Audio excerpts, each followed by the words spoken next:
ಸ್ನೇಹಿತರೆ ನಮಸ್ಕಾರ. ನಾನಿವಾಗ ಇರೋ ಸ್ಥಳ ತಾಳಗುಂದದ ಪ್ರಣವೇಶ್ವರ ಅನ್ನೋ ದೇಗುಲ. ಇದೇ ಶಿವಾಲಯ ಕರ್ನಾಟಕದ ಅತಿ ಪ್ರಾಚೀನವಾದ ಶಿವಾಲಯ. ಆ ಕದಂಬ ವಂಶದ ಮಯೂರ ಓದಿದಂಥ ಸ್ಥಳ ಇದು. ಪ್ರಮುಖವಾದ ಸ್ತಂಭಶಾಸನಗಳು ನೋಡಿದ್ರೆ ಒಂದು ಈ ಸ್ತಂಭಶಾಸನವನ್ನು ನಾವು ಗುರುತಿರಬಹುದು. ಈ ಸ್ಥಳದಲ್ಲಿ ಬಂದು ಉತ್ಖನನಾಗಿ ಇಲ್ಲಿ ಬಂದು ಒಂದು ಶಾಸನ ಸಿಗತ್ತೆ.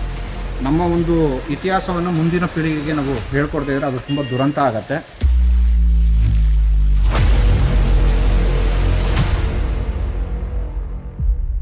ಸ್ನೇಹಿತರೆ ನಮಸ್ಕಾರ. ನಾನಿವಾಗ ಇರೋ ಸ್ಥಳ ತಾಳಗುಂದದ ಪ್ರಣವೇಶ್ವರ ಅನ್ನೋ ದೇಗುಲ. ಇದು ಕರ್ನಾಟಕದ ಇತಿಹಾಸದಲ್ಲಿ ಒಂದು ಪ್ರಮುಖವಾದ ಸ್ಥಳ. ಏಕೆಂದರೆ ನೀವು ಕರ್ನಾಟಕದ ಇತಿಹಾಸವನ್ನು ತಿಳ್ಕೊಂಡಿದ್ರೆ ಕರ್ನಾಟಕದ ಅತಿ ಪ್ರಾಚೀನ ಶಿವಾಲಯ ಯಾವುದು ಅಂದರೆ ಯಾರಿಗೂ ಹೆಚ್ಚಾಗಿ ಗೊತ್ತಿರಲ್ಲ. ನೋಡಿ, ಇದೇ ಶಿವಾಲಯ ಕರ್ನಾಟಕದ ಅತಿ ಪ್ರಾಚೀನವಾದ ಶಿವಾಲಯ. ಇನ್ನು ಈ ಒಂದು ಶಿವಾಲಯ ಸುಮಾರು 1800 ವರ್ಷಗಳ ಹಿಂದಿನ ಕಾಲಕ್ಕೆ ಕಟ್ಟಿರುವಂಥ ಶಿವಾಲಯ ಕೂಡ ಹೌದು. ಇದನ್ನು ಹಿಂದೆ ಬಂದು ಶಾತವಾಹನರ ಕಾಲದಲ್ಲೇ ಇದನ್ನು ಕಟ್ಟಿ ಇದನ್ನು ಪೂಜಿಸಲ್ಪಟ್ಟಿರ್ತಾರೆ. ಹಿಂದೆ ಬಂದಂತಹ ಕದಂಬರು, ಆಮೇಲೆ ಬಂದಂತಹ ಒಂದು ಬಾದಾಮಿಯ ಚಾಲುಕ್ಯರು, ರಾಷ್ಟ್ರಕೂಟರು, ಕಲ್ಯಾಣದ ಚಾಲುಕ್ಯರು, ಹೊಯ್ಸಳರ ಸಾಮ್ರಾಜ್ಯದವರೆಗೂ ಕೂಡ ಇದೊಂದು ಪ್ರಮುಖವಾದ ಒಂದು ಸ್ಥಳವಾಗಿತ್ತು. ಇದು ಕರ್ನಾಟಕದ ಇತಿಹಾಸದಲ್ಲಿ ಒಂದು ತುಂಬ ಅತ್ಯಮೂಲ್ಯವಾದ ಸ್ಥಳ ಇದು. ಇದಕ್ಕೆ ಕಾರಣ ಏನಂದರೆ, ನಾವು ಕನ್ನಡದ ಮೊಟ್ಟ ಮೊದಲ ಸಾಮ್ರಾಜ್ಯ ಅಂತ ನಾವೇನು ಕರಿತೀವೋ ಮಯೂರ, ಅದು ಮಯೂರನಿಂದ ಒಂದು ಕಟ್ಟಲ್ಪಟ್ಟ ಒಂದು ಕದಂಬ ವಂಶ ಅಂತ ನಾವೇನು ಹೇಳ್ತೀವೋ, ಆ ಕದಂಬ ವಂಶದ ಮಯೂರ ಓದಿದಂಥ ಸ್ಥಳ ಇದು. ಈ ಒಂದು ತಾಳಗುಂದ ಹಿಂದಿನ ಕಾಲದಲ್ಲಿ ಒಂದು ಅಗ್ರಹಾರವಾಗಿತ್ತು. ಇದೊಂಥರ ಶೈಕ್ಷಣಿಕ ಕೇಂದ್ರವೂ ಆಗಿತ್ತು. ಸೊ ಇದೇ ಸ್ಥಳದಲ್ಲಿ ನಮ್ಮ ಮಯೂರವರ್ಮ ತನ್ನ ಪ್ರಾಥಮಿಕ ಶಿಕ್ಷಣವನ್ನು ಪಡೆದು ಮುಂದೆ ಬಂದು ತನ್ನ ಒಂದು ಉನ್ನತ ವ್ಯಾಸಂಗಕ್ಕಾಗಿ ಬಂದು ಕಾಂಚೀಪುರಂಗೆ ಹೋದ ಬಗ್ಗೆ ನಮಗೆ ಸಾಕಷ್ಟು ದಾಖಲೆಗಳು ಸಿಗುತ್ತೆ. ಸೊ ಹಾಗಾಗಿ ಇದೊಂದು ತುಂಬಾ ಪ್ರಮುಖವಾದ ಸ್ಥಳ. ಬನ್ನಿ ಈ ಒಂದು ಸ್ಥಳದಲ್ಲಿರೋ ಪ್ರಣವೇಶ್ವರ ದೇಗುಲ ಹೇಗಿದೆ ಅಂತ ನೋಡೋಣ. ಈ ಪ್ರಣವೇಶ್ವರ ಗುಡಿಯು ಕರ್ನಾಟಕದಲ್ಲಿರೋ ಅತಿ ಪ್ರಾಚೀನವಾದ ಶಿವನ ಗುಡಿ. ಈಗಲೂ ಪೂಜೆ ಮಾಡ್ತಾರೆ, ನೀವು ನೋಡ್ಬೋದು. ಈ ಪಾಣಿಪೀಠದ ಮೇಲಿರುವಂಥ ಒಂದು ಶಿವನ ಒಂದು ಶಿಲ್ಪ ಇದು. ನೀವು ನನ್ನ ಹಿಂದೆ ನೋಡ್ಬೋದು. ಇದು ಕರ್ನಾಟಕದ ಒಂದು ಶಾಸನಗಳ ಒಂದು ವಿಭಾಗದಲ್ಲಿ ಅತಿ ಒಂದು ಮುಖ್ಯವಾದ ಶಾಸನ ಕೂಡ ಇದು. ಇದನ್ನು ಸ್ತಂಭ ಶಾಸನ ಅಂತ ಕರೀತಾರೆ. ಸಾಧಾರಣವಾಗಿ ನೀವು ಗುಪ್ತರ ಒಂದು ಶಾಸನ, ಕುತುಬ್ ಮಿನಾರ್ ಹತ್ರ ಒಂದು ಕಬ್ಬಿಣದ ಒಂದು ಶಾಸನ ಇದೆ, ಅದು ಕೂಡ ಒಂದು ಸ್ತಂಭ ಶಾಸನವೇ. ಹೀಗೆ ಸ್ತಂಭ ಶಾಸನಗಳಲ್ಲಿ ಕರ್ನಾಟಕದಲ್ಲಿ ಪ್ರಮುಖವಾದ ಸ್ತಂಭ ಶಾಸನಗಳು ನೋಡಿದ್ರೆ ಒಂದು ಈ ಸ್ತಂಭ ಶಾಸನವನ್ನು ನಾವು ಗುರುತಿರಬಹುದು. ಇನ್ನೊಂದು ಹಲ್ಮಿಡಿ ಶಾಸನ ಏನಿದೆಯೋ ಅದು ಕೂಡ ಒಂದು ಸ್ತಂಭ ಶಾಸನವೇ ಆಗಿದೆ. ಇನ್ನು ಪಟ್ಟದಕಲ್ಲಿನಲ್ಲಿ 2ನೇ ವಿಕ್ರಮಾದಿತ್ಯನು ಕಂಚಿಯ ಪಲ್ಲವರನ್ನು ಸೋಲಿಸಿದ ಸವಿ ನೆನಪಿಗಾಗಿ ಹಾಕ್ಸಿರೋ ಶಾಸನ ಹೊಂದಿದೆ, ಅದು ಕೂಡ ಸ್ತಂಭ ಶಾಸನ.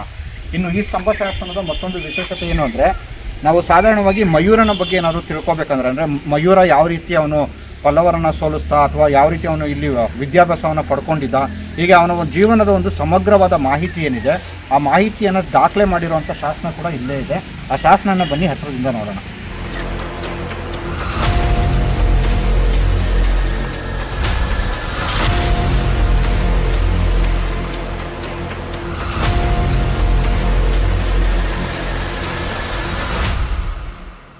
ಮಯೂರನ ಸಂದರ್ಭದಲ್ಲಿ ಹಾಕ್ಸಿರೋ ಶಾಸನ ಅಲ್ಲ, ಬದಲಾಗಿ ಈ ಒಂದು ಶಾಸನವನ್ನು ಕದಂಬರಲ್ಲಿ ಮತ್ತೊಬ್ಬ ದೊರೆ ಆಗಿದ್ದಂತಹ ಬಂದು ವಿಷ್ಣುವರ್ಮನು ಈ ಒಂದು ಶಾಸನವನ್ನು ಹಾಕಿ ಮಯೂರವರ್ಮನ ಜೀವನವನ್ನು ಕಟ್ಕೊಳ್ಳೋ ಒಂದು ಪ್ರಯತ್ನ ಮಾಡಿದ್ದಾನೆ. ಸೊ ಇದುವೇ ನಮ್ಮ ಮಯೂರವರ್ಮನ ಒಟ್ಟಾರೆ ಜೀವನದ ಸಾಧನೆಯನ್ನು ಹೇಳುವಂಥ ಸ್ತಂಭ ಶಾಸನ. ಕನ್ನಡ ನಾಡು, ನುಡಿ, ಕನ್ನಡಿಗರ ಭವ್ಯ ಇತಿಹಾಸ, ಸಂಸ್ಕೃತಿ, ವಾಸ್ತುಶೈಲಿ ಮುಂತಾದ ವಿಷಯಗಳನ್ನು ವಿಡಿಯೋಗಳ ಮೂಲಕ ದಾಖಲಿಸುವ ನಮ್ಮ ಪ್ರಯತ್ನಕ್ಕೆ ನೆರವಾಗಿ. ಈ ಒಂದು ಸ್ಥಳದ ಮತ್ತೊಂದು ಮಹತ್ವ ಏನಂದರೆ, ಇದೇ ಸ್ಥಳದಲ್ಲಿ ಸುಮಾರು ಈಗ ಒಂದು 10-15 ವರ್ಷಗಳ ಹಿಂದೆ ಬಂದು ಉತ್ಖನನಾಗಿ, ನೀವೀಗ ಏನು ನೋಡ್ತಾ ಇದ್ದೀರಾ, ಈಗ ಈ ಒಂದು ಸ್ಥಳದಲ್ಲಿ ನೋಡ್ಕೊಳ್ಳಿ. ಈಗ ಈ ಸ್ಥಳದಲ್ಲಿ ಈ ನೆಲದ ಆಳ ಏನು ನೀವು ನೋಡ್ತಾ ಇದ್ದೀರಾ, ಈ ಸ್ಥಳದಲ್ಲಿ ಬಂದು ಉತ್ಖನನಾಗಿ ಇಲ್ಲಿ ಬಂದು ಒಂದು ಶಾಸನ ಸಿಗತ್ತೆ. ಅದನ್ನು ತಾಳಗುಂದದ ಸಿಂಹ ಕಟಾಂಜನ ಶಾಸನ ಅಂತ ಕೂಡ ಕರೀತಾರೆ. ಅದನ್ನು ಕೆಲವರು ಇತಿಹಾಸಕಾರರು, ಅದರಲ್ಲಿ ಕೇಶವ್ ಅನ್ನುವ ಒಬ್ಬರು ASIನ ಅಧಿಕಾರಿಯವರು ಹೇಳಿದ ಪ್ರಕಾರ ಅದು ಹಲ್ಮಿಡಿಗಿಂತ ಹಿಂದಿನ ಶಾಸನ ಅಂತ ಕೂಡ ಹೇಳಿದರು. ಅದು ಹಲ್ಮಿಡಿಗಿಂತ ಹಿಂದಿನ ಶಾಸನವೋ ಅಥವಾ ಹಲ್ಮಿಡಿಯ ನಂತರ ಬಂದ ಶಾಸನ ಅನ್ನೋದು ಈಗಲೂ ಸಾಕಷ್ಟು ಒಂದು ಚರ್ಚೆಯ ವಿಷಯವಾಗಿದೆ. ಆದರೆ ಇಲ್ಲಿ ಆದಂಥ ಒಂದು ಉತ್ಖನದಿಂದ ಈ ಒಂದು ವಿಷಯ ತಿಳಿದಿದ್ದು. ಹಾಗೆ ಇಲ್ಲಿ ಇನ್ನೂ ಸಾಕಷ್ಟು ಉತ್ಖನನಗಳು ಆಗಬೇಕಾಗಿರೋ ಒಂದು ಸಾಧ್ಯತೆಗಳು ತುಂಬ ಇದೆ. ಮುಂದಿನ ದಿನಗಳಲ್ಲಿ ಆಗತ್ತೆ ಅಂತ ಎಲ್ಲರೂ ನಿರೀಕ್ಷೆ ಮಾಡೋಣ. ಇನ್ನು ನೀವಿಲ್ಲಿ ಬಂದು ನೋಡ್ಬೋದು. ನೀವಿಲ್ಲಿ ನೋಡಿದ್ರೆ ಇಲ್ಲಿ ಸಾಕಷ್ಟು ಪಳೆಯುಳಿಕೆಗಳು ಹಿಂದಿನ ಕಾಲದೆಲ್ಲ ನಿಮಗೆ ಕಾಣುತ್ತೆ. ಅದರಲ್ಲೂ ಪ್ರಮುಖವಾಗಿ ಇಲ್ಲಿ ನೋಡಿದ್ರೆ ನಿಮಗೆ ಕನ್ನಡದ ಶಾಸನಗಳು ಅಲ್ಲಿ ಸಿಗುತ್ತೆ. ಇಲ್ಲಿ ನೋಡ್ಬೋದು, ಇಲ್ಲೊಂದು ಕನ್ನಡ ಶಾಸನ ಇದೆ. ಇನ್ನು ಇದೇ ಸ್ಥಳದಲ್ಲಿ ಮತ್ತೊಂದು ಕನ್ನಡ ಶಾಸನ ಕೂಡ ಇದೆ. ನೋಡಿ ನಮ್ಮವರ ಬೇಜವಾಬ್ದಾರಿತನ ಯಾವ ರೀತಿ ಇರುತ್ತೆ ಅಂತ. ಇದೆಲ್ಲ ಒಂದು ನಮ್ಮ ರಾಷ್ಟ್ರೀಯ ಸ್ಮಾರಕವಾಗಬೇಕಾಗಿತ್ತು, ಅಥವಾ ಒಂದು ಕನ್ನಡಿಗರ ಒಂದು ಭವ್ಯ ಇತಿಹಾಸವನ್ನು ದಾಖಲೆ ಮಾಡಿರೋಂಥ ನಿದರ್ಶನಗಳು. ಆ ಒಂದು ಶಾಸನವನ್ನು ಯಾವ ರೀತಿ ಹೊರಗಿಸಿಟ್ಟಿದ್ದಾರೆ ಅಂತ ನೀವೇ ನೋಡ್ಬೋದು. ಇದು ನಮಗೆ, ನಮ್ಮ ಕನ್ನಡಿಗರಿಗೆ ಇತಿಹಾಸದ ಒಂದು ಪ್ರಜ್ಞೆನೇ ಇಲ್ವೇನೋ ಅನ್ನೋದಕ್ಕೆ ಒಂದು ಸಾಕ್ಷಿ ಕೂಡ ಹೌದು. ಹಾಗಾಗಿ ಈ ಭಾಗದಲ್ಲಿರುವಂಥ ಜನಗಳು ದಯವಿಟ್ಟು ನಿಮಗೊಂದು ಕಳಕಳಿಯ ಮನವಿ, ಇಲ್ಲಿರೋ ಶಾಸನಗಳನ್ನ ಸರಿಯಾದ ರೀತಿ ಪ್ರಿಸರ್ವ್ ಮಾಡಿ ಇದನ್ನು ಮುಂದಿನ ತಲೆಮಾರಿಗೂ ನಾವು ಸಾಗಿಸ್ಬೇಕಾಗಿದೆ. ಯಾಕೆಂದರೆ ನಾವು ಎಷ್ಟು ವರ್ಷ ಇರ್ತೀವೋ ನಮಗೆ ಗೊತ್ತಿಲ್ಲ. ನಮ್ಮ ಒಂದು ಇತಿಹಾಸವನ್ನು ಮುಂದಿನ ಪೀಳಿಗೆಗೆ ನಾವು ಹೇಳ್ಕೊಡ್ತಾ ಇದ್ರೆ ಅದು ತುಂಬ ದುರಂತ ಆಗುತ್ತೆ. ಸ್ನೇಹಿತರೆ, ಇದಾಗಿತ್ತು ಕಣವೇಶ್ವರ ದೇಗುಲದ ಒಂದು ದರ್ಶನ. ಸೊ ಇದ್ರ ಜೊತೆಗೆ ನಾನು ಮಯೂರವರ್ಮನ ಒಂದು ಇತಿಹಾಸದ ಬಗ್ಗೆ ಹೇಳ್ಬೇಕಂದಾಗ, ಸುಮಾರು ನೀವು 4ನೇ ಶತಮಾನದ ಒಂದು ಆಸುಪಾಸಿನಲ್ಲಿ ತೊಗೊಂಡ್ರೆ, ಹಿಂದೆ ಒಂದು ನಮ್ಮ ಕರ್ನಾಟಕ ಇರ್ಬೋದು ಅಥವಾ ದಕ್ಷಿಣ ಭಾರತ ಇರ್ಬೋದು, ಹಿಂದೆ ಕರ್ನಾಟಕ ಇರ್ಬೋದು ಅಥವಾ ಭಾರತದ ಅನೇಕ ಭಾಗಗಳಲ್ಲಿ ಆಡಳಿತಾತ್ಮಕವಾಗಿ ಹೆಚ್ಚಾಗಿ ಪ್ರಾಕೃತವನ್ನು ಅಥವಾ ಸಂಸ್ಕೃತವನ್ನು ಬಳಸುವಂಥ ಪದ್ಧತಿ ಇತ್ತು. ಮೊಟ್ಟ ಮೊದಲ ಬಾರಿಗೆ ಕನ್ನಡವನ್ನು ಅಥವಾ ಸ್ಥಳೀಯ ನುಡಿಯನ್ನು ಒಂದು ಆಡಳಿತದ ಭಾಷೆಯಾಗಿ ತರೋದು ತುಂಬಾ ಒಂದು ಮುಖ್ಯವಾದ ಕೆಲಸ ಆಗಿತ್ತು. ಆ ಕೆಲಸವನ್ನು ಕೂಡ ಮಾಡಿದ್ದು ನಮ್ಮದೇ ಮಯೂರವರ್ಮ. ಸೊ ಇದರಿಂದ ಒಂದು ದೊಡ್ಡ ಕಥೆನೇ ಇದೆ. ಏನಂದರೆ, ಈ ಒಂದು ಸ್ಥಳದಲ್ಲಿ ತನ್ನ ಪ್ರಾಥಮಿಕ ವಿದ್ಯಾಭ್ಯಾಸವನ್ನು ಏನು ಮಯೂರ ಮಾಡ್ತಾನೋ, ಇದರ ನಂತರ ಬಂದು ಉನ್ನತ ಶಿಕ್ಷಣಕ್ಕಾಗಿ ಪಲ್ಲವರ ನಾಡಿಗೆ, ಅದರಲ್ಲೂ ಅವರ ರಾಜಧಾನಿಯಾದ ಕಾಂಚೀಪುರಂಗೆ ಹೋಗಿರ್ತಾನೆ. ಆ ಒಂದು ಕಾಂಚೀಪುರಂನಲ್ಲಿ ಅಲ್ಲಿದ್ದಂಥ ಒಬ್ಬ ಕುದುರೆ ಸವಾರನೆಯಿಂದ ಅವಮಾನಕ್ಕೊಳಗಾದಂತಹ ಒಂದು ಮಯೂರವರ್ಮ ಮುಂದೆ ಶಿವಸ್ಕಂದ ವರ್ಮನ ಬಳಿ ಹೋಗಿ ಅವನಿಗಾದ ಅವಮಾನವನ್ನು ತಿಳಿಸ್ತಾನೆ. ಆದರೆ ಶಿವಸ್ಕಂದ ವರ್ಮ ಮಯೂರನ ಈ ಒಂದು ದೂರಿನ ಬಗ್ಗೆ ಯಾವುದೇ ಕಾರಣಕ್ಕೂ ಯಾವುದೇ ರೀತಿ ತಲೆ ಕೆಡಿಸ್ಕೊಳ್ಳೋಕೆ ಹೋಗಲ್ಲ.